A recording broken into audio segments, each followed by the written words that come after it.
하세요. 지금부터 제 5구 부정선거에 관련된 애국시민 간담회를 시작하겠습니다. 그래서 5구 부정선거에 관련된 질문을 패널로부터 받겠습니다.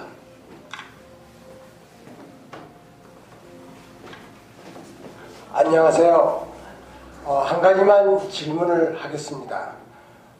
저번에 4대본 기자회견 할 때에 서석구 변호사님께서 4대본 부정선거에 대해서 유엔에다가 고발을 한다고 했는데 그 진행 사항을 어떻게까지 진행됐는지 알 수가 없기 때문에 좀 집행부에서 자세한 내용을 알려주셨으면 합니다.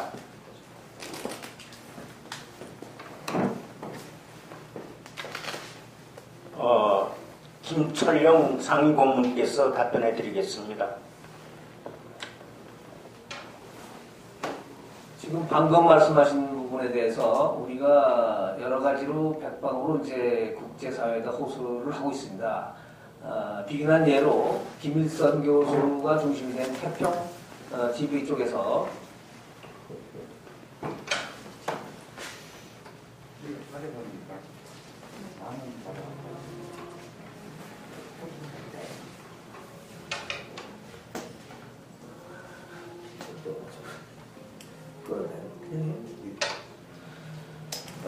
태평 TV에서 ICC라고 국제인권위원회에다가 제소를 해서 했습니다. 그거는 이제 어느 부분에 관한 것이었냐면 탄핵 자체가 원인무효다. 어떻게 원인무효냐면 국회에서 탄핵을 시킨 것부터 시작해서 모든 진행 상황 전체가 헌법재판소의 모든 그러니까 총괄해서 우리가 그야말로 사기 탄핵을 한 전체를 원인무효라는 부분에 대해서 제소를 했습니다. 그런데 이제 요번에 저희들이 한 거는 일단 국민들이 이 5구 대선을 실시한 걸 보면 일단 그것까지는 포용을 하고 수용을 하고 대선을 치렀다고 보고 5월 9일 일어났던 대통령 선거에 관한 부분만 따로 그 ICC부터 시작해서 유엔의 각종 기구에다가 제소를 하려고 여러 가지 백방으로 서석구 변호사님이 중심이 돼가지고 저희들이 같이 애를 썼습니다.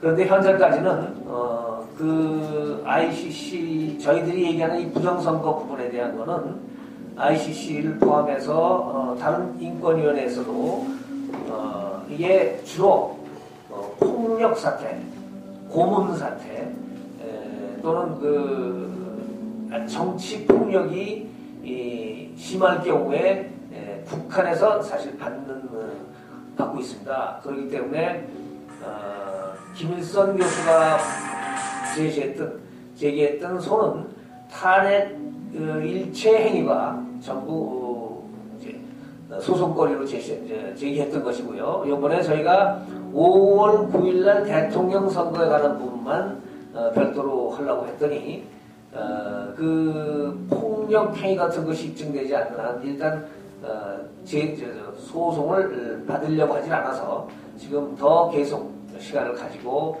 노력해서 어떻게든지 해보겠습니다.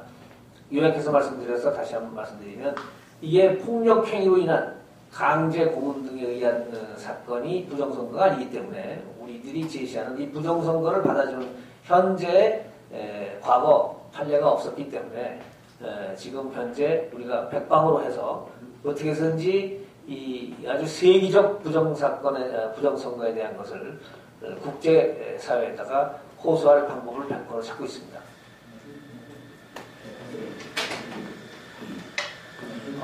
사실은 우리 사대본이 그 유엔이나 ICC나 여기에 우리 그 대법원에 소송 제기한 것을 또 동시에 거기에다가 제기할 그런 그 계획은 없었는데 우리 그날 우리 기자회견에 동석했던 서석구 변호사님께서 그렇게 불쑥 말씀을 하신 바가 있었습니다. 그런데 그것이 지금 우리 김철용 고문께서 설명하신 대로 폭력행위나 또 무슨 고문행위나 이런 것이 수반되지 않았기 때문에 접수가 좀 어려운 것 같습니다. 그런 상태라는 것을 말씀드리고 그 문제는 나중에 또 어떤 변수가 있으면 다시 설명을 드리도록 하겠습니다. 감사합니다. 네, 그러면은 5구 대선에 있어서 왜 이것이 부정선거인가라는 데 대해서 한 3가지 정도로 크게 요점만 좀 간략해서 첫째, 이래서 부정선거다. 둘째, 이래서 부정선거다. 이런 식으로 한 3가지 요점으로만 정청화 목사님께서 좀 설명을 해주셨으면은 거기에 대한 질문을 드리고자 합니다. 3가지라고 말씀을 그렇게 딱 집어서 말씀을 하셨는데 더 될 가능성도 있습니다. 첫째, 왜 부정선거냐 하면은 우리나라는 법치주의 국가입니다.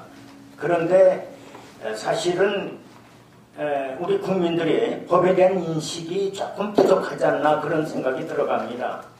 제가 이번 5구 대선은 완전히 모든 것이 법적 근거 없이 법을 위반해서 실시가 됐다 하는 것을 그렇게 누누이 강조를 해도 좀 인식이 좀 잘 안 되고 있는 것 같습니다. 첫째, 우리 대한민국은 법치주의 국가이기 때문에 모든 것은 법에 근거를 해야 됩니다. 그러함에도 불구하고 중앙선거관리위원회가 법적 근거 마련하지 않고 불법으로 위법 행정행위를 했다는 사실이 아주 분명하게 드러난 것이 한두 가지가 아닙니다. 첫째, 우리 공직선거법상에는 여백 있는 투표용지를 사용하도록 분명하게 법적으로 규정이 되어 있음에도 불구하고 지난 5구 대선 때에는 우리 국민들이 다 알다시피 여백 없는 투표용지를 같이 사용했습니다. 그렇게 해놓고도 중앙선거관리위원회는 우리 보고 그걸 내놔라는 거예요. 우리가 그거 부정선거 규명하기 위해서 그거 샘플 하나 절취해가지고 보고하는 것도 아닌데 우리 보고 내놓으라고 합니다. 그런데 그것은 우리가 재검표만 하면은 분명하게 불법으로 사용한 투표용지가 발견이 되리라고 우리는 확신을 하고 있습니다. 첫째는 투표용지를 합법적인 투표용지와 불법적인 투표용지 2가지를 사용했다는 것, 그것이 첫째가 되겠고요. 그 다음에 상당히 이 비중을 차지합니다만은 이번 사전선거를 실시한 것은 정말 세계에서 유례를 찾아볼 수 없는 선거 행태인데요. 지난 2014년 1월 17일 날 중앙선거관리위원회에서 공직선거법을 개정했습니다. 물론 국회에서 통과했지만은 그 순서 절차는 중앙선거관리위원회에서 했습니다. 그 사전투표를 실시하게 된 배경, 이거는 우리 사대본으로서는 아주 부정선거 음모 때문에 사전선거를 실시했다고 아주 단정을 합니다. 왜 지금 객길로 나가고 있습니다만은 사전선거를 실시하려면 사전선거를 실시하기 위한 법적 근거와 모든 규칙을 상세하게 규정을 해야 되는데 우리 사대본에서 늘 발표했습니다만은 사전투표를 한 후에 그 투표지 함이나 기타 부속 서류를 어디다 어떻게 보관했다가 4, 5일간 어떻게 보관했다가 개표는 5월 9일 날 어떠한 방법으로 개표소로 실어 날라서 어떻게 개표를 한다. 그런 세부 사항이 하나도 규정되어 있지 않습니다. 그러니까 불법 행위를 한 겁니다. 위법 행정행위입니다. 이것이 두 번째가 되겠고요. 그 다음에 2002년도부터 불법으로 사용하는 전자개표기를 아주 관행적으로 지난 5구 대선 때에도 전자개표기를 사용했습니다. 적어도 전자개표기를 사용하려면 공직선거법에 전산조직에 의한 개표라는 독립된 법조항이 규정되어 있어야 합니다. 그런데 이 법조항이 없다는 사실, 그리고 공직선거관리규칙에 전자개표기를 사용하는 세부 사항을 규정한 공직선거관리규칙이 규정되어 있어야 되는데 그런 것들이 없습니다.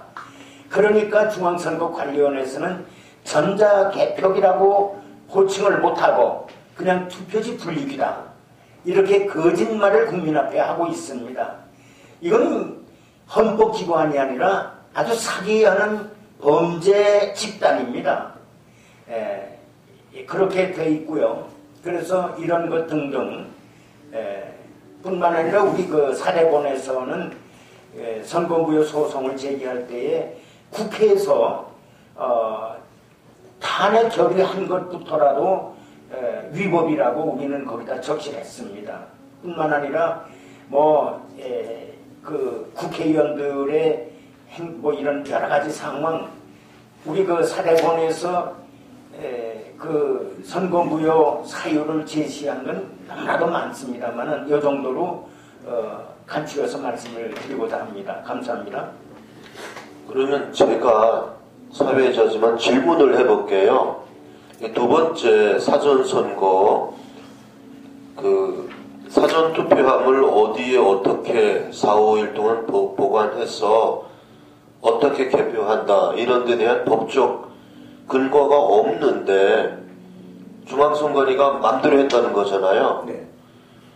그러면 이 법적 근거를 만드는 거는 국회 아닙니까? 네, 국회죠. 네, 그러니까 결국 책임은 이거 국회에게 있는 거 아닙니까? 그렇게 봐야죠. 네, 국회가 언제 어떻게 보관한다, 언제 어떻게 개표한다, 이런 거를 국회에서 법률을 만들어 놨어야 되는데 이거를 국회에서 만들어 놓지 않았다면 선관위 책임 없는 거 아닙니까?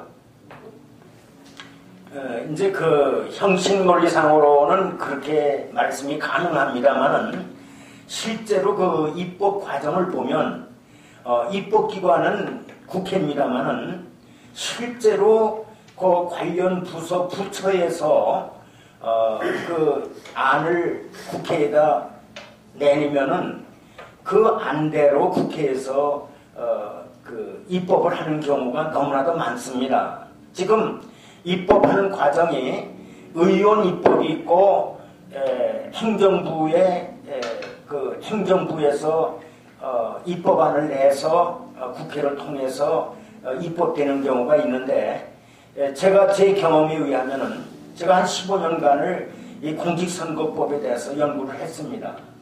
그 결과 어떠냐 하면은 공직선거법에 대해서는 국회에서 발의를 해서 입법을 하는 것이 아니라 대부분이 중앙선거관리위원회에서, 그러니까 정부안이 되죠.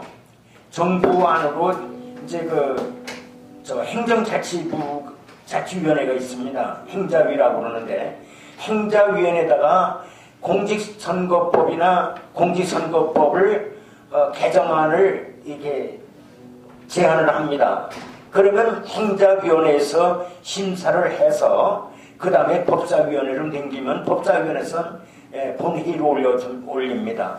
그래가지고 거의 다 그냥 국회에서 본회의에서 무슨 갑론을박 대체 토론도 안 하고 아무것도 안 하고 그냥 다른 법률안 거기 그냥 휩싸여서 그냥 통과되고 말죠. 그러니까 국회의원들이 공직선거법 무슨 조항 뭐가 어떻게 고쳐지고 어떻게 개정되고 폐지되고 이런 거 거의 모르고 그냥 지나갑니다. 그러니까 입법은 국회가 하는 거지만 실질적으로 아주 구체적으로 실질적으로는 사실은 주무부처인 중앙선거관리위원회에서 개정안을 행정자치위원회에다 제출하면 그거에 그냥 돌아서 국회 본회의에서 통과가 되는 거지. 현승만 국회로 거치죠. 국회의원들이요 공직선거법 개정되는 거 아는 국회의원이 하나도 없습니다. 제가 하나도 없다고 하는 건 어폐가 있습니다. 왜냐하면 행정자치위원회 국회의원들은 아니까 그분들만 아는 것뿐입니다. 그렇기 때문에 지금 사회자께서 말씀하신 대로 국회가 책임 있는 거 아니냐. 그 형식상으로 국회가 책임 있지만은 실질적으로는 입법 행사를 누가 하느냐 하면은 주무 헌법기관인 중앙선거관리위원회에서 하고 있습니다. 감사합니다. 예, 그러면 그 말씀을 정리해 보면 형식 논리상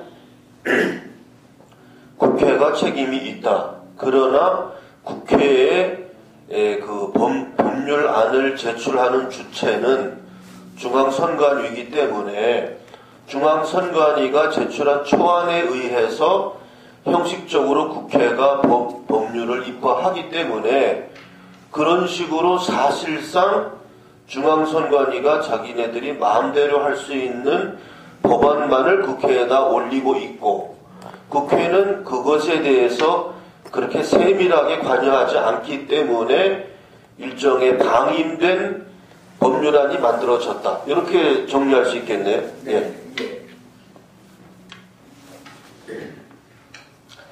그 부분에 대해서 조금 더 부연 설명을 드리겠습니다. 우리나라의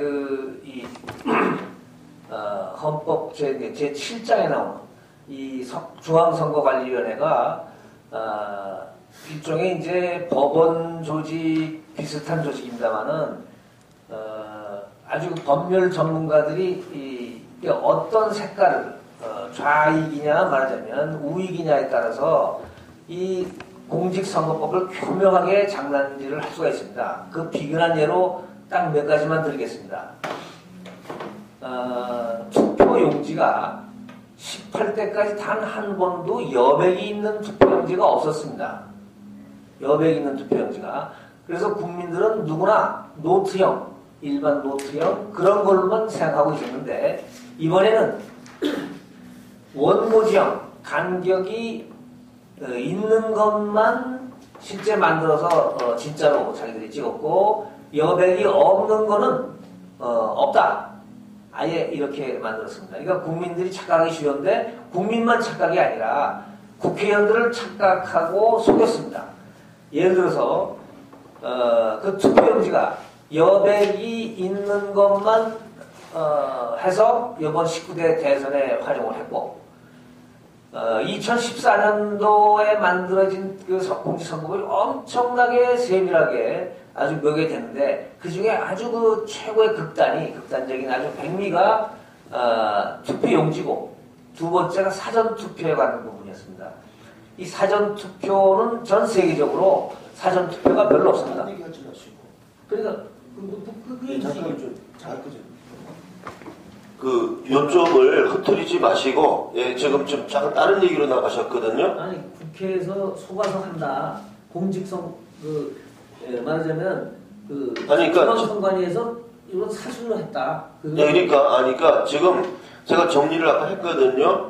중앙선관위가 국회를 이용하여, 국회의 무지 또는 태만을 이용하여 초안을 작성하면 그것이 그대로 입법화된다. 거기에 대한 설명을 하시는 줄 알았는데 그거에 대한 설명이 지금 투표용지까지 자꾸 이렇게 분산돼서 얘기하면 초점이 흐려지니까 그건 좀 이따 얘기하자고요. 예, 두 개의 투표용지에 대한 얘기는 좀 이따도 이제 질문 시간이 있으니까 지금은 여기에 대한 걸 마무리 짓고 그 다음 단계로 또 얘기를 들어가야지 너무 한꺼번에 이렇게 마이크 드리겠습니다. 제가 질문해도 되죠? 네. 여기서 하세요, 여기서. 제가 한 가지만 또 질문을 하겠습니다. 이번 대선에서는 사전선거 투표를 이틀 동안 하였습니다. 투표하는 사람의 주소지와 투표하고자 하는 투표 장소가 다를 경우 반드시 해신용 봉투를 함께 교부해야 되고 또 실질적 교부를 했다면 대선 무효 소송에서 선거함 모두를 보존명령 받았다고 하였는데 그 해신용 봉투도 보존명령을 받아 놓았는지요?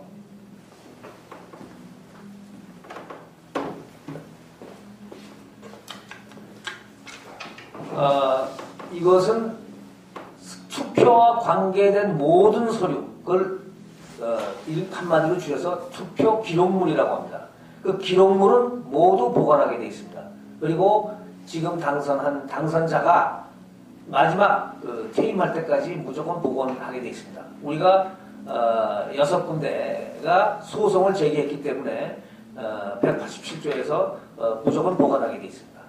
그래서 그것에 대한 그렇고 이번에 지금 방금 질문하신 질문 내용이 보관 하나만 물으셨나요? 아니면 지금 사전 투표의 회신용, 회송용과 우리가 이제 그 선거를 하면 투표지에다가 기표를 하고 그 다음에 주소지로 발송할 수 있도록 회신용 봉투를 사용해야 되는데 투표용지는 이제 보존 명령을 받아놨으니까 지금의 각 보관이 돼 있고 회신용 봉투도 그 일체에 포함이 돼서 보관이 돼 있는지요. 그거는 제가 말씀드린 대로 투표 기록물이니까 모두가 보관되어 있어야 합니다.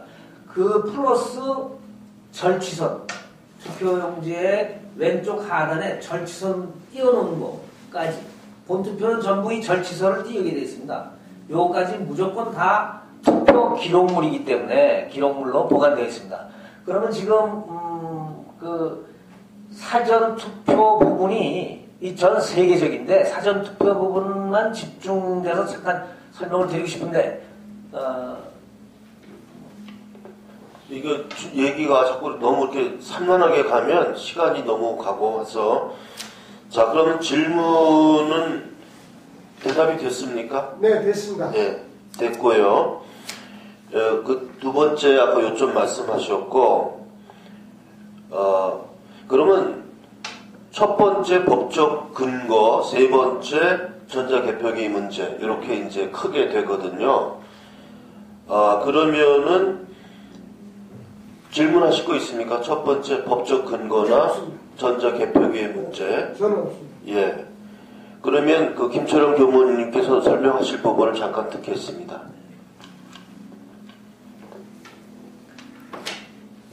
좀 아까 잠깐 봤던 질문과도 연관되기 때문에 요것만은 반드시 이 국민들 모두가 알아야 되지 않겠나 싶어서 간략하게 설명을 드리겠습니다.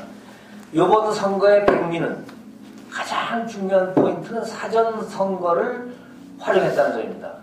전 세계에도 없는 그야말로 사전 선거가 왜 필요한가를 교묘하게 중앙선관위에서 국회의원들을 설득을 시켜서 타 지역에 있는 사람들, 그러니까 목적은 명분은 그겁니다. 무조건 투표율을 높여야 민주주의가 될 것 아니냐. 선거야말로 민주주의 꽃이니 이 꽃을 그야말로 아름답게 피워야 될 거 아니냐. 그러기 위해서는 무조건 투표율을 높이자. 투표율을 높이는 방법은 예를 들어서 투표날 결혼식도 할 것이고 뭐 약혼식도 할 것이고 어디 뭐 외지로 많이 나가는데 그 사람들 다 투표에 응하게 한다면 그야말로 민주주의의 꽃 선거가 투표율이 올라가지 않겠느냐라는 명분 아래 교묘하게 만드는 것이 바로 이번 사전투표 내용입니다. 제가 잠깐 도면을 보여드리면서 얼마나 이것이 교묘하게 만든 것인지를 설명을 드리고자 합니다.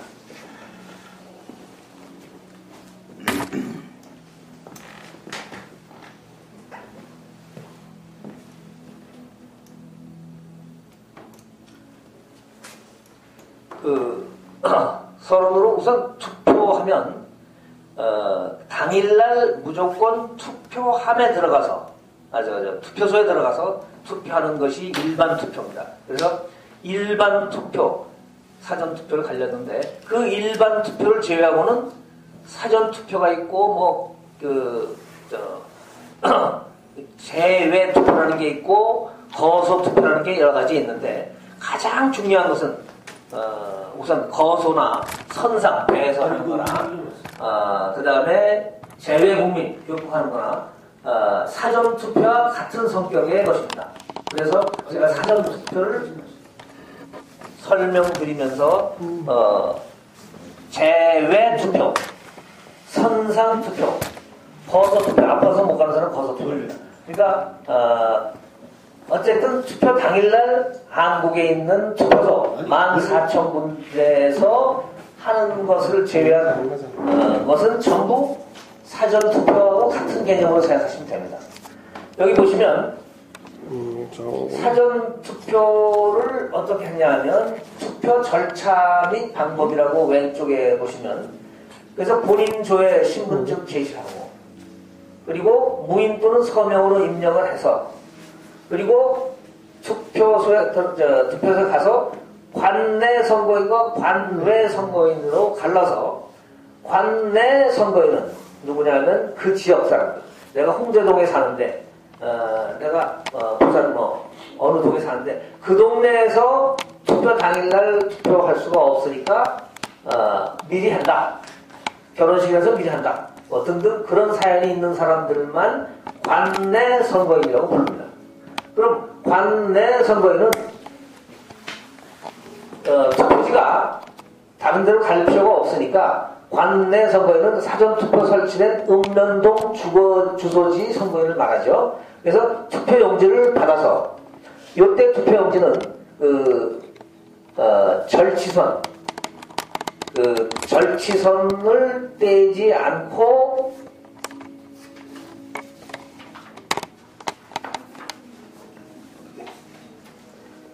절치선이 있는데 절선을 떼지 않고 투표용지를 줍니다. 그리고 확인란에 감독관이 도장을 찍어서 주면 찍어서 봉인해서 남들이 보지 않게 봉인해서 사전투표를 완료합니다. 그 다음에 관외 선거인은 홍제동에 사는 사람이 홍제동에 찍지 않고 홍은동이라든가 그 옆 동네도 반드시 우체국을 통해서 한다.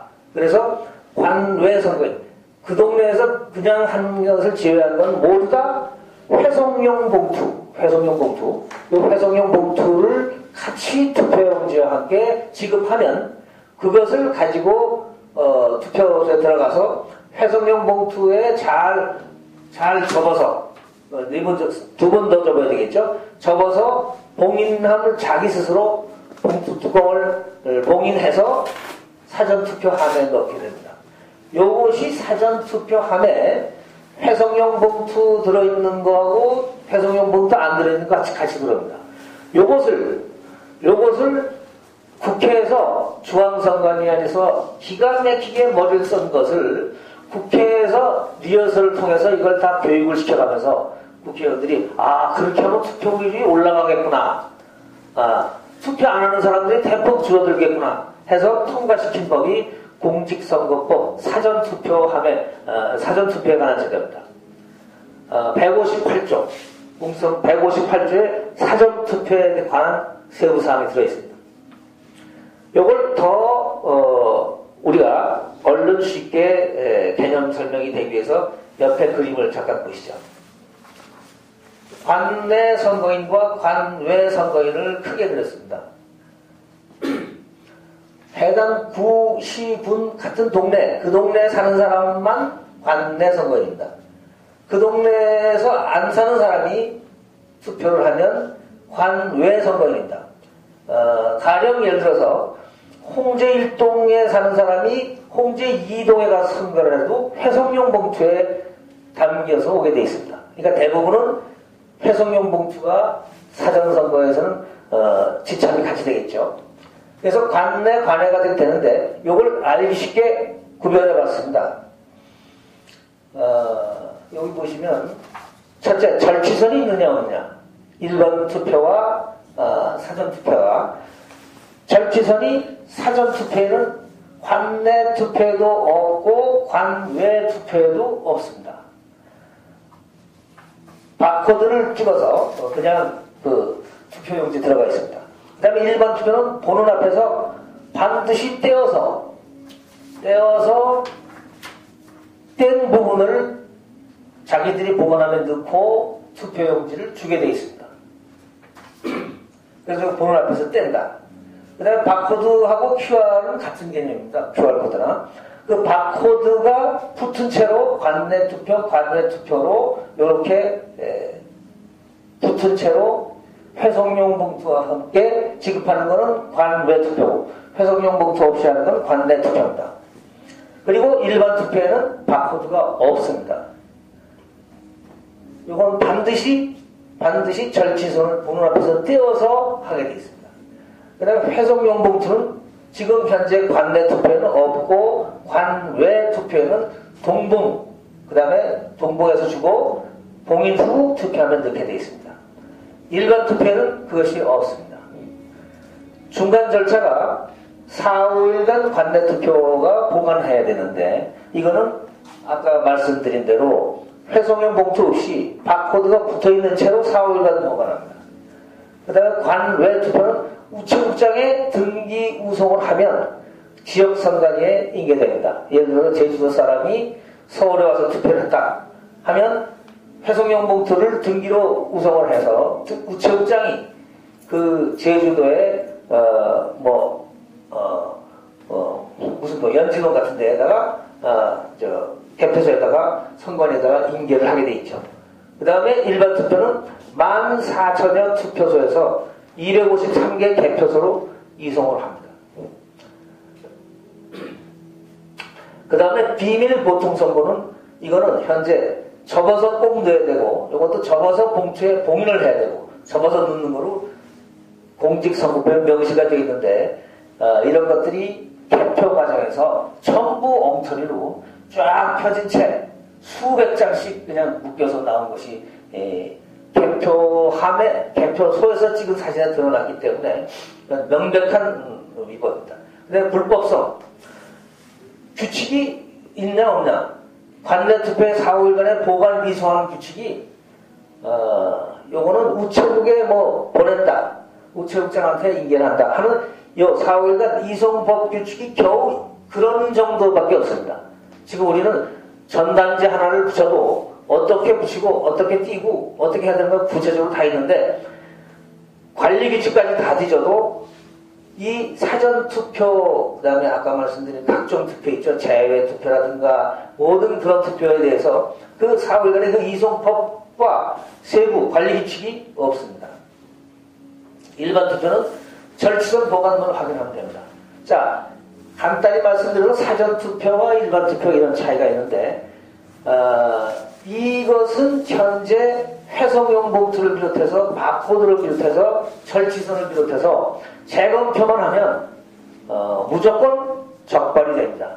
하나는 투표 용지가 일반 투표에서 또 많이 여백이 없는 노트형이 많이 있었습니다. 그렇기 때문에 그것이 제대로 못 감춰서 나올 것이고 첫째.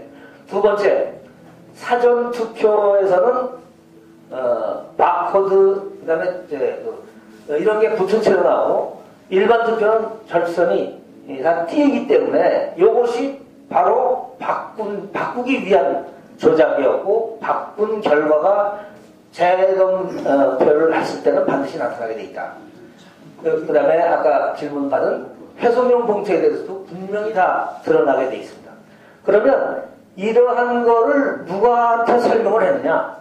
그게 바로 아까 질문하신 중앙선거관리위원회에서 국회의원들을 모아놓고 세계에 없는 사전 투표에 대해서 이렇게 편하게 다 만들었으니 여기는 조작의 여지가 없지 않느냐. 그러니까 국회에서 아주 설득을 다 시켰습니다. 그래서 요거를 이렇게 교육시켜서 했기 때문에 국회의원들이 모르고 법사위에 올리고 법사위에 도장 찍고 이렇게 해서 공직선거법이 마련됐다고 보시면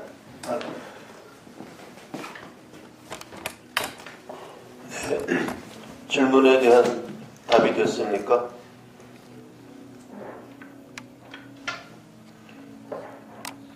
자, 그러면은 제가 질문을 한번 해보겠습니다. 그러면 이렇게 중앙선거관리위원회가 왜 이렇게 불법적인 일을 하는가? 그러니까 보통 일반 사람들에게 지금 잘 쉽게 납득이 안 가는 이유가 그 이명박 박근혜로 이어지면서 9년 동안 이쪽에 그 보수 우파 진영이 정권을 잡았잖아요. 그렇습니다. 그렇다면 그 사람들과 같은 소속인 사람들이 중앙선거관리위원회를 장악했다고 보는데 그 사람들이 왜 이렇게 부정선거를 해서 반대편 사람들이 당선되도록 부정선거를 해는가? 이게 선뜻 납득이 안 가거든요. 거기에 대한 답변을 좀 해주세요. 네, 설명을 드리겠습니다. 그 문제는 제가 그 단연간 중앙선거관리위원회와 투쟁을 해온 그 경험에 의하면 제가 거의 단언할 수 있을 수준의 그런 그 연구가 되어 있습니다. 저는 북한에서 이 중앙선거관리위원회를 대상으로 대단한 공작이 있었다고 보는 것입니다. 저들이 대한민국에는 민주주의 절차에 의해서 선거가 정기적으로 실시된다는 사실을 알고 우리 대한민국에는 종북 좌파 성향의 인물들이 있습니다. 그분들을 국회에 대거 진출시키거나 또는 대통령까지라도 당선시키면 자기네 그 북한에 유리하게 상황이 돌아가기 때문에 그거는 아주 전략적으로 이 선거에 개입을 했다라고 저는 아주 단언을 하고 있습니다. 왜냐하면은 그 증거가 또 나타났습니다. 지금 우리가 이거 지금 부정선거가 어떤 그 특정한 사람을 당선시키기 위해서 이건 어떤 이념과 관계없이 당락을 시키려고 이렇게 시도한 그런 부정선거가 아니라 저는 아주 단연코 어떤 그 이념에 따라서 그 자기네가 추종하는 그 이념 성향을 가진 사람을 당선시키기 위해서 제가 좀 더 확실하게 말씀드려서 좌파 종북 세력을 당선시키려는 그런 의도하에서 부정선거가 실시됐다. 저는 아주 거의 뭘 좀 구체적으로 실정.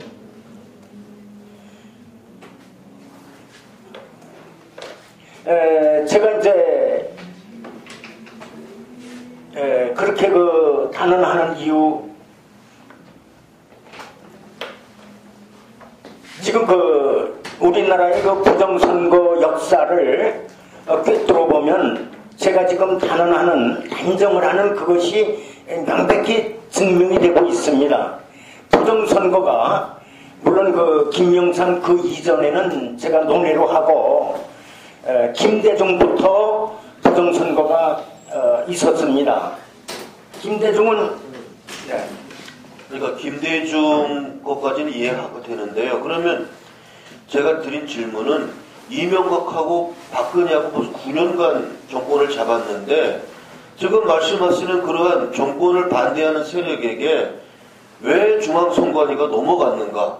그거 제가 질문을 드린 거죠. 9년 동안 뭐 했냐 이거죠. 제가 좀 설명드려요. 방금 사회자께서 말씀하신 정말로 누구든지 궁금해하지 않을 수 없는 내용입니다. 어떻게 우파 정권에서 어떻게 공직선거법을 중앙선관위가 조작할 수 있었겠느냐. 뻔히 그렇게 한다면 거꾸로 뒤집힐 거 아니냐. 그런 질문인데 지금 현재 사실상 그 좌경화가 어제 그제 일어난 일이 아닙니다. 그러니까 지금 현재 여러분들이 국민들이 아시다시피 헌법재판소만 들여다보면 압니다. 헌법재판소가 대통령 3인, 국회 3인, 또 대법원 3인. 그래가지고 각 3명씩 법원 3인. 그래가지고 각 3명씩 임명하게 돼 있는데 그 헌법재판소 재판관 9명이 1명 빠진 상태에서 8대 0이라는 그리고 그런 수화가 공산주의 예산에 있는 것이죠. 반대 없는 건 사실상 무효입니다. 민주주의에서는. 그렇게 해서 8대 0으로 두 번째 파면이라는 이름, 헌법에도 없는 파면이라는 사용을 할 정도로 법원 또 법원 사무처가 거의 좌경화가 되어 있습니다. 국회 사무처가 거의 좌경화가 되어 있습니다. 그런 마당에서 중앙선관위도 똑같이 현재 아까 말씀드린 헌법재판소 조직하고 같은데 3대 3대 3인데 그 사람들이 이미 다 좌경화가 돼서 그 좌경화된 사람들이 조작을 해서 만들었다. 그러니까 앞에 우익정권 9년이 문제가 아니라 그냥 앞에서부터 쭉 꾸준히 해서 2014년 박근혜 때는 아주 본격적으로 이걸 1월 1일, 1월 17일 2014년 1월 17일부터 공직선거법은 그들의 손아귀에서 놀아났다. 이렇게 말씀드리겠습니다. 예, 그 설명을 들었는데요. 네. 그러면 이걸 이제 정리를 해보면 어쨌든 그 좌파 세력에 의해서 잠식을 당해서 이명박이 정권을 잡든 박근혜가 정권을 잡든 관계없이 그 하부 조직들은 중앙선관위든 헌법재판소는 뭐 윗대가리와 관계없이 그냥 좌파 세력에 의해서 장악을 당한 상태에서 5구 대선이 이루어졌기 때문에 중앙선관위는 뭐 아까 첫 번째 질문 드린 대로 국회의 그 방임을 틈타서 법률적 근거가 없는 그런 상태에서 자의적으로 사전선거를 이용해서 왕창표 바꿔치기가 가능했다. 이렇게 정리가 되거든요. 네. 전산. 예, 근데 제가 뭐 좌파가 아니라 좌파의 편을 들어서 이 지금 설명을 제가 반론을 좀 해야 되겠습니다. 왜냐하면 이게 너무 이렇게 팔이 안으로 굽는 쪽으로만 계속 얘기되면 그냥 똘똘 뭉치는 효과만 있고 이게 확장성이 좀 없거든요. 예, 그래서 지금 하신 그 고문님께서 답변하신 내용을 한번 들어봐도 좀 납득이 안 갑니다. 그러니까 이명박이나 그런 박근혜 이 사람들은 좀 허수아비냐. 적어도 그 행정부 대통령이란 정권을 가진 정도의 위치에 있으면 그 하부 구조인 중앙선관이라든가 헌법재판소, 뭐 대법원 이런 데에 대해서 상당히 사실적인 이렇게 좌파에 의해서 점령당하는 것을 막을 힘이 있거든요. 근데 그냥 무기력하게 그렇게 중앙선관위가 다 장악당하는 거를 그럼 중앙선관위 장은 누가 임명하는 겁니까? 그 대통령이 임명하는 거잖아요. 그러한 권력을 가진 상태가 9년이나 지속되었는데 어쩌다가 이게 전부 지금 아까 하신 설명 가지고는 좀 부족하거든요. 잘 알겠습니다. 우리는 이 공직선거법 그리고 이거를 주관했던 중앙선거관리위원회만 가지고 이런 현상을 우리 지금 현재 이런 부정선거를 비롯해서 사기 탄핵을 전부 해석할 수 있는 방법은 없습니다. 전체적으로 조금씩 다 장악돼서 진행되어 왔는데 방금 말씀하신 왜 그러면 이명박 대통령이나 박근혜 대통령이 이거를 왜 권력을 잡고 있는 상태에서도 모를 수가 있었느냐? 정말로 모르고 있었습니다. 그래서 정치란 권력이란 비정한 것인데 목적도 중요하지만 방법이 오히려 때로는 정치에서는 더 중요합니다. 피를 뿌리는 한이 있더라도 정말로 정의라고 생각하는 것을 위해서는 다소간 내지는 상당한 독재도 또는 그러한 강제적인 수단도 필요한 것이 바로 정치입니다. 그래서 박근혜 대통령에 대해서 우리가 불만이 많이 있는 국민들의 경우 일부 많습니다.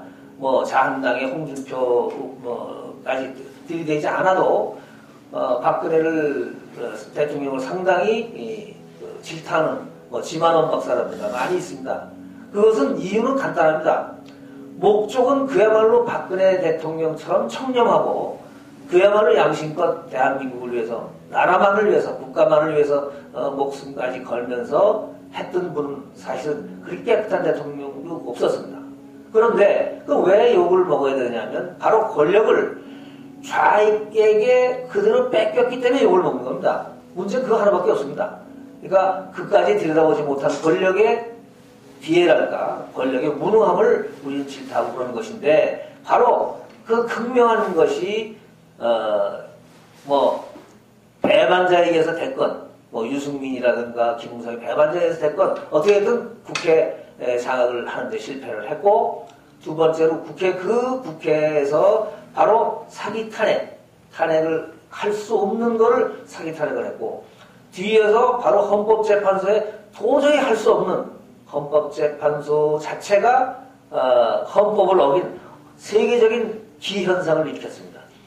똑같은 맥락에서 중앙선거관리위원회가 권력자들을 속이고 기가 막히게 만든 선거입니다. 그 기가 막히게 만든 선거의 공직선거의 교교묘묘함을 제가 방금 아까 말씀드렸습니다.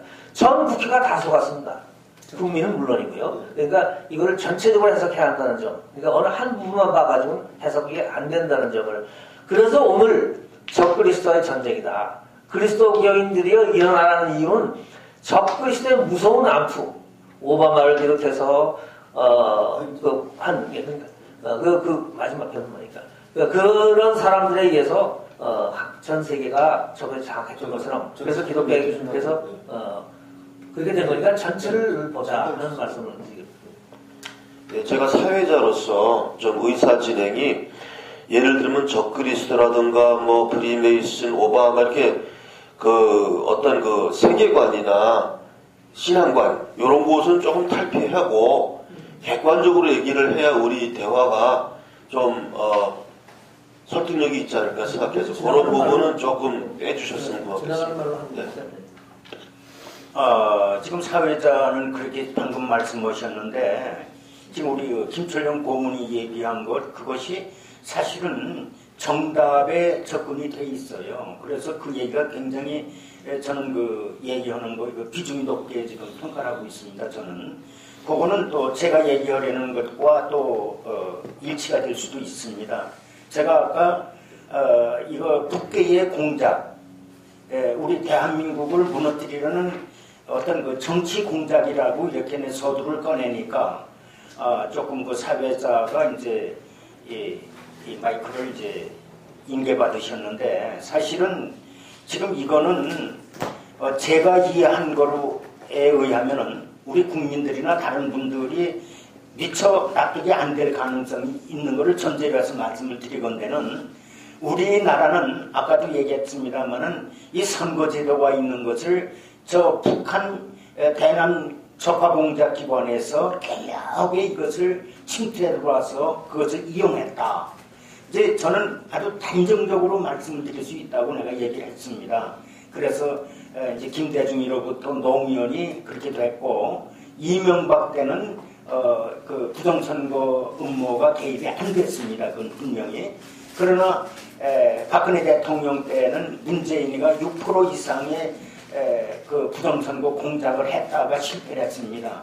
그래서 그 결과인지는 모르지만은 제가 아는 건 안다 모르면 모른다 분명히 얘기를 합니다. 그 결과인지는 모르지만은 2014년 1월 17일 날 공직선거법을 개정하면서 사전투표 제도를 도입을 하게 됩니다. 공직선거법에. 그렇게 하면서 공직선거법에 사전투표를 도입하면서 아주 완전 무결하게 공명정대하게 사전투표가 실시될 수 있도록 법적 안정장치를 고의적으로 안 했습니다. 고의적으로 안 했어요. 그건 누가 뭐래도 고의적으로 안 했다는 건 얼마든지 내가 얘기할 수 있습니다. 그러면 사실은 국회의원들이 입법기관인 국회의원들이 입법을 철저히 했다면 그런 결과가 오지 않습니다. 제 경험에 의하면 국회의원들이요 그냥 덜렁덜렁대고 말지요 공직선거법가 어떻게 되돌아가는지 거의 모르고 지나가는 것 같아요. 그런 상황을 제가 세세히 설명을 드릴 수가 없습니다. 그런 상태에서 이 10여 개 중앙선거관리위원회가 부정선거에만 몰두해가지고 어떻게 하면 부정선거를 할까 그것만 연구했습니다. 제가 2000년 그러니까 1994년 이른바 통합선거법부터 현재 현행선거법까지 아주 푹 둘러서 연구를 했는데요. 아주 굉장하게 어떻게 하면 부정선거를 완벽하게 할 수 있을까 그것만 연구한 사람으로 그런 기관으로 저는 아주 그냥 매도가 아니라 그냥 단정을 지을 수가 있어요. 그래서 이번에 5구 대선 이 사전선거를 통해서 사실은 이번에 전자개표기를 통해서 조작했거나 이런 증거는 이번에 발견이 안 됐습니다. 사실은요. 전적으로 사전선거를 통해서 이번에 개표 조작이 이루어졌다 판정을 하고 있습니다. 예, 그럼 기자분께서 질문 하나 받겠습니다. 네, 현대 영우방송입니다. 지금 이미 19대 대통령 선거에서 부정선거가 총체적으로 선관위에서 이루어졌다는 것은 지금 밝혀져 있는 상태고요. 그렇다면은 이제 이걸 좀 떠나서 다음 질문은 뭐냐면 당장 내년에 코앞에 다가와 있는 선거가 또 있습니다. 있는데 이때에는 그러면 지금 이 상태에서 이대로 주저앉아서 가면은 지금 불과 몇 개월 안 남았는데 이대로 간다면 그 선거는 하나만 합니다. 지금 이런 상태로라면 수표 개수기 개표기 이런 것도 다 그대로 아직 쓰고 사전 투표 이런 식으로 하고 하면요 또 이걸 막을 길도 없습니다. 그런데 정치권은 이걸 어떻게 밝혀보고 어떻게 이걸 개선하려고 하는 노력도 없습니다. 이런 상태에서 홍준표 자유한국당 야당 최고의 야당 대표 관심도 없습니다. 이번 19대 대통령에서 제일 피해본 사람이 홍준표 아니겠습니까? 그런데 그게 없고 이런 상태에서 넘어간다면 앞으로 내년 선거는 그냥 또 이렇게 부정선거로 얼룩지게 될 수밖에 없고 그러면은 지금 문재인 지금 정부에서는 이번 다가오는 선거에서는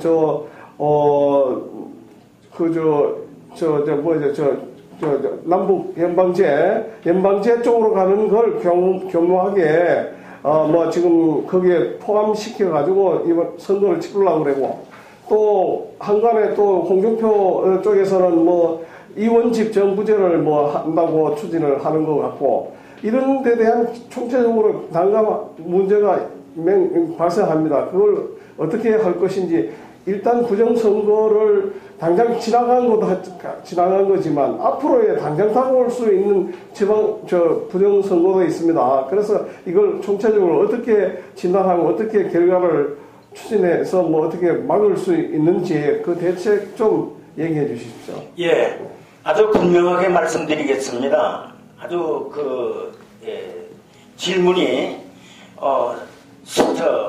해답까지 거의 다 하시고 설명을 상세하게 잘 해주셨는데 그 질문 가운데 해답도 있습니다. 지금 저희가 너무 미약해서 지금 5구 대선을 지금 6개월이 지나 7개월째 벌써 들어서는데 아직 규명이 안 됐습니다. 그런데 우리 국민을 하나로만 묶으면은 이거 그냥 하루아침에 규명을 시킬 수가 있습니다. 그건 무슨 말이냐면은 그래서 아주 끈질기게 이렇게 기자회견을 빈번하게 열면서 국민들을 지금 계도를 하고 있는 겁니다. 사실은 홍보를 하는 거고요. 지금 우리 지금 아주 이 기자분께서 질문을 잘 해주셨는데 앞으로 어떻게 할 것이냐. 지금 아주 암담하게 짜기 이럴 데가 없습니다. 왜냐하면은 지금 5구 대선을 완전히 규명을 짚고 넘어가면은 한마디로 얘기해서 저 문재인 정권 끌어내리고 그러면은 내년 지방자치단체 그 선거는요, 그때 가면은 상황이 확 달라집니다. 지금 현재 상태에서 이 자유한국당에서 떨어져 나갔던 그 사람들 다시 끌어들이고 뭐 지금 내년 지방자치단체 선거를 지금 준비를 하고 있는데 저건 지금 그럴 때가 아닙니다. 그럴 때가 아니고 5구 대선을 분명히 짚고 넘어가야 합니다. 그거 부정선거를 규명하고 넘어가야 이 나라가 바로 서는데 제가 죄송한 얘기입니다. 지금 현역 정치인들 저 한 사람도 내가 믿는 사람이 하나도 없습니다. 전부 내가 신뢰를 못합니다. 뭐 홍준표를 비롯해서 국회의원들 전부를 내가 신뢰 못합니다. 왜 못하느냐? 그 근거가 너무나도 많습니다만은 예를 들어서 박근혜 대통령 탄핵한 거부터가 잘못됐고요. 네? 그리고 5구 대선 얼마나 외쳤습니까? 제가 소장을 써갖고 다니면서 자유한국당과 새누리당에 가서 이거 좀 소장 내라고 그렇게 떠들어도 내 말에 귀를 기르는 국회의원이 하나도 없었습니다. 예? 이건 사실이고요. 예? 이러한 마당에서 참 이거 피가 끓어오르고 말이죠. 정말 가슴이 찢어집니다. 또 국민들도 야 부정선거라고 그러면 좀 귀를 기울여줘야 되는데 귀를 기울여주지 않습니다. 문제는 여기에 있습니다. 이거 정말 어떻게 얘기를 해야 좋을지 말이죠. 그래 정말 맞아 얘기가 격해지는데요. 예, 이거 5구 대선 선거만 딱 규명이 되면은 내년 지방자치단체 그거 다 이거 다른 방법으로 해야죠. 그냥 이대로 가다가는 안 되는 겁니다. 예. 마무리는 짧게. 예. 그렇게 절망적인 분위기에서 지금이야말로 이것을 기회로 삼는 때가 정말로 절망해서 이걸 축복을 할 수 있는 기회가 반면에 있습니다. 우리 전 세계 모든 것은 혼자 이루어지는 것이 없습니다.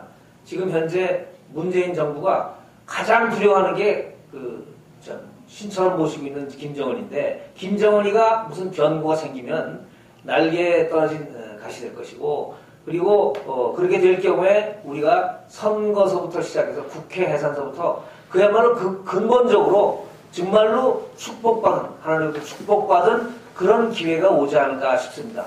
다 같이 단합해서 정말로 지금 현재 부정선거를 퇴진시킵시다.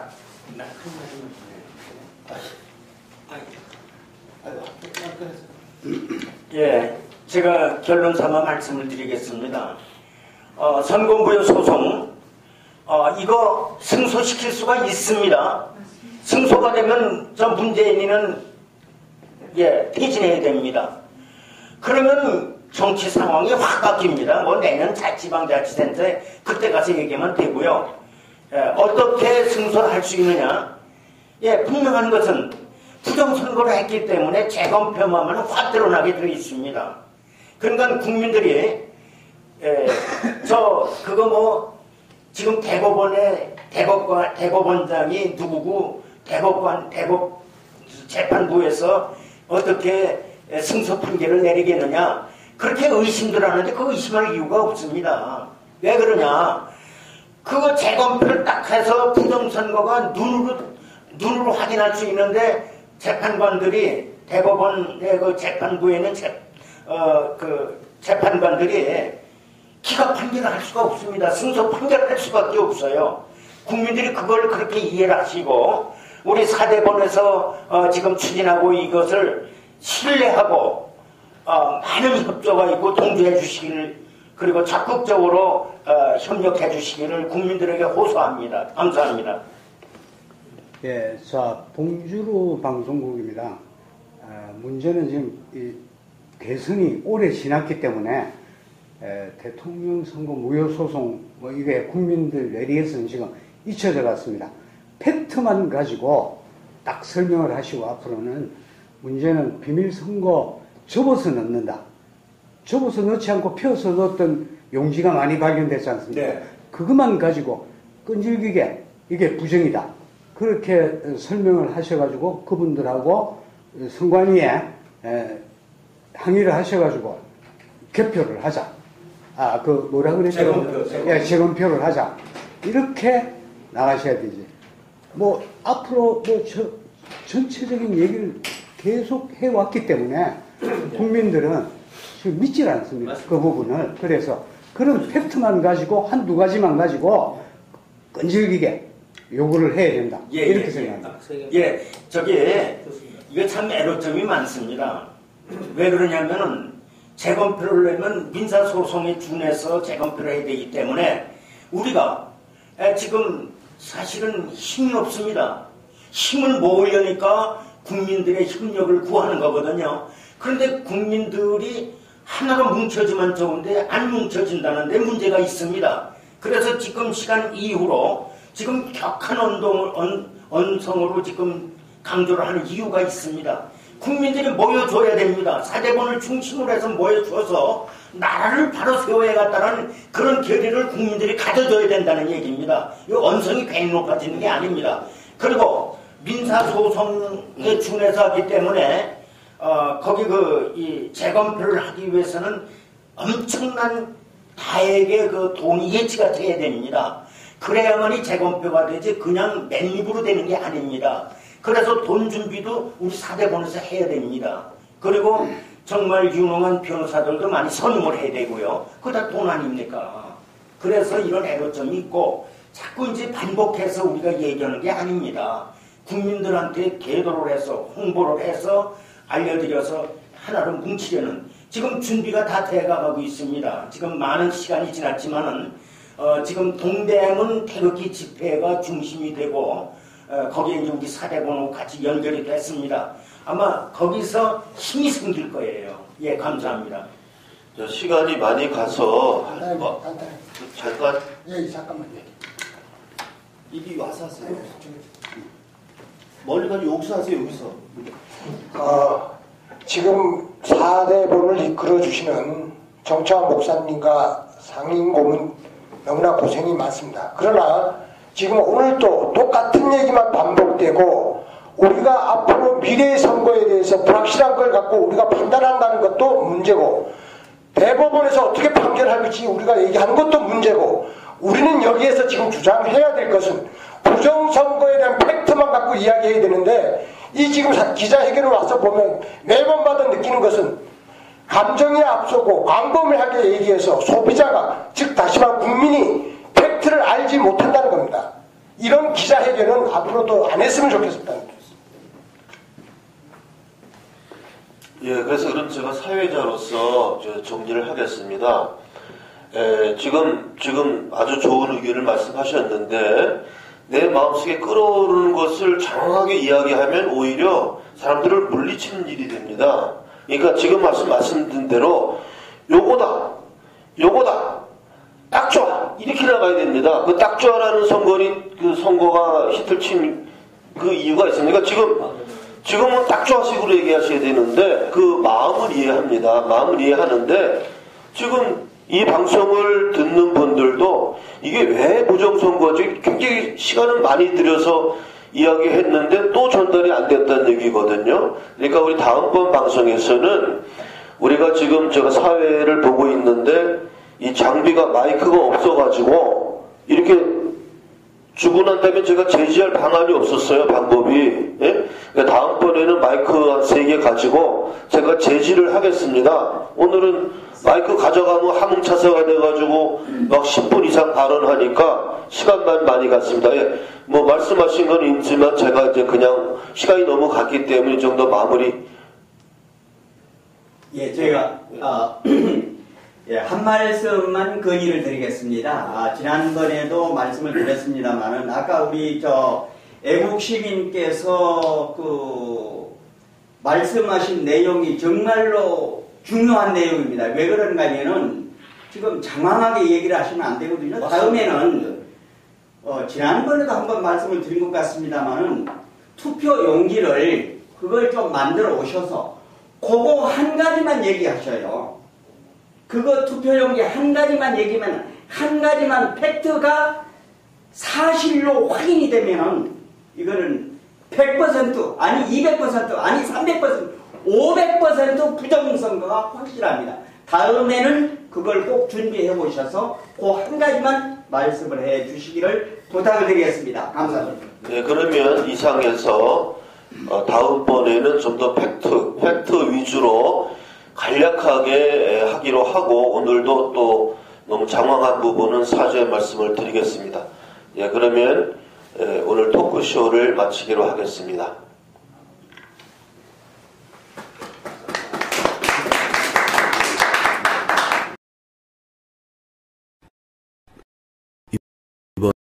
이번에 박정희 대통령 탄신 100주기 기념 사업으로 박정희 대통령 사진으로 본 62년 화보집을 발간하였습니다.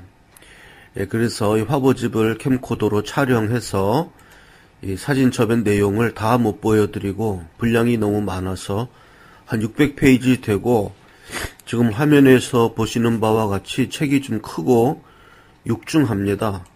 매우 크고 육중해서 이거를 들고 다니기도 좀 힘들고요. 그래서 지금 이 내용을 지금 촬영해서 편집해서 보여드리는 것입니다. 그래서 제 전화번호는 항상 그 맨 앞에 공지하니까 그리로 전화하시면 됩니다. 010-5300-7901입니다. 이 책의 구입을 원하시는 분은 책값이 조금 나가요. 그래서 구입을 원하시는 분들은 주저하지 마시고 저한테 전화를 주시기 바랍니다. 매우 힘들게 저희가 600페이지에 걸쳐서 제작한 책이고, 이 책을 1페이지부터 넘기면서 천천히 보고 있노라면 참 박정희 정신이 이렇게 살아 돌아오는 것을 보고, 참 이 젊으실 때 그 모습도 이렇게 보면 김종필 총리 그 다음에 연설, 특히 유경수 여사 모습이 많이 나오죠. 그렇게 돼 있고, 그 정주영 회장 아주 젊었을 때 모습도 이렇게 나와서 참 향수 같은 것도 불러일으키고요.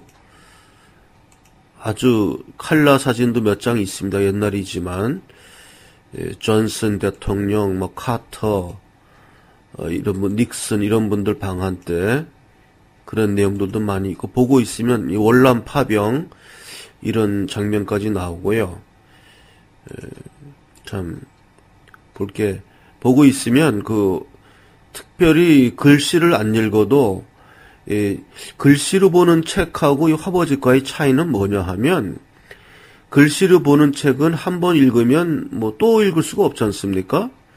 근데 이 화보집을 보고 있노라면은 또 보고 해도 질리지를 않아요. 이 모습들이. 그리고 이 유경수 여사 모습은 참 좋습니다. 보기. 그래서 이거 보고 있으면은 우리나라의 역사가 어떻게 흘러왔고, 지금 우리나라 역사가 지금 이렇게 잘 흘러온 역사가 지금 이 땅에서 지금 문재인 정권, 김대중 노무현 정권 들어서면서 지금 곤두박질 치고 있거든요.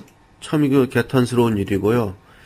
그래서 이 화보집은 일단 블랙 양장본으로 돼서 꽤 무겁고, 들고 다니기는 좀 힘듭니다. 이게 무거워서. 그래서 집에다 소장하고, 자녀 교육, 우리 보수 우파의 이념 교육을 위해서 필수적인 책입니다. 그래서 마담 프란체스카 사진도 있고, 김신조 일당이 그때 와가지고 김신조 체포됐고 사살된 사진 이런 것도 있고, 또 박정희 대통령이 그 권총 사격 연습하는 모습이라든지, 아주 이걸 보고 있으면 질리지가 않습니다. 그래서 이거를 아마 사시게 되면 하루에도 몇 번씩 이렇게 우리가 우울하고 암울할 때 이걸 보고 있으면 박정희 대통령의 어떤 정신이 전달되어 오는 거, 활 쏘는 모습 같은 것도 있어요. 그런 걸 이렇게 보면서 우리가 어떻게 이 나라를 일구어 왔는가, 지금 이 나라가 어떻게 지금 망쳐지고 있는가, 이런 것을 우리가 깨닫고 우리 보수 우파의 단결을 위해서 지금 박정희 대통령 탄신 100주기 기념 사업의 일환으로 우리가 좀 이 사업을 하고 있습니다. 그러니까 이 사업을, 이 화보집을 보기를 원하시는 분들은 010-5300-7901 전화하시면은 안내해 드리겠습니다.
이번에 정창화 목사님을 모시고 19대 대선 무효소송 그 운동을 우리 야학 싱크탱크에서 싱크탱크 요원이신 원 선생님과 제가 협의해서 발족했고, 그것이 약간은 결실을 이루어서 1회, 2회 지금 정창화 목사님의 그 유튜브 기자회견을 우리가 마련했습니다. 이와 같이 우리가 우리 야학당 싱크탱크에서 나름대로 브레인들이 모여서 지금 우리의 전략을 시행하고 있습니다. 그래서 제가 1차 말씀드린 바, 우리 야학당 후원은 한 달에 5,000원 후원해 주시면 됩니다. 그러면 지금 우리 야학당 우리 안산 일지부의 월세 부담이 월 25만 원인데요. 5,000원씩 50명의 회원이 있으면 됩니다. 근데 지금 후원자로 해주시는 분들이 아직 뭐 많질 않아요. 반도 안 되는데 그래서 지금 또 마이너스 운영을 시작하고 있습니다. 여러분들 작지만 5,000원의 힘이 모이면 큰 힘이 됩니다. 우리가 이 작은 사업이지만 많이 동참해 주셔서 월 5,000원씩 지금 하고 있는 분들에 대해서는 매우 감사를 표현해 드립니다. 그리고 또 저희가 어떤 분은 또 예산 공개 이런 걸 말씀하시는데 얼마든지 공개해 드립니다. 그거는 예산이 남으면 공개 안 할 이유도 없는데 지금 뭐 예산이 모자라기 때문에 공개하고 뭐고 할 게 또 없어요. 계속 마이너스로 지금 되고 있어서 작지만 월 5,000원의 그 후원을 부탁합니다.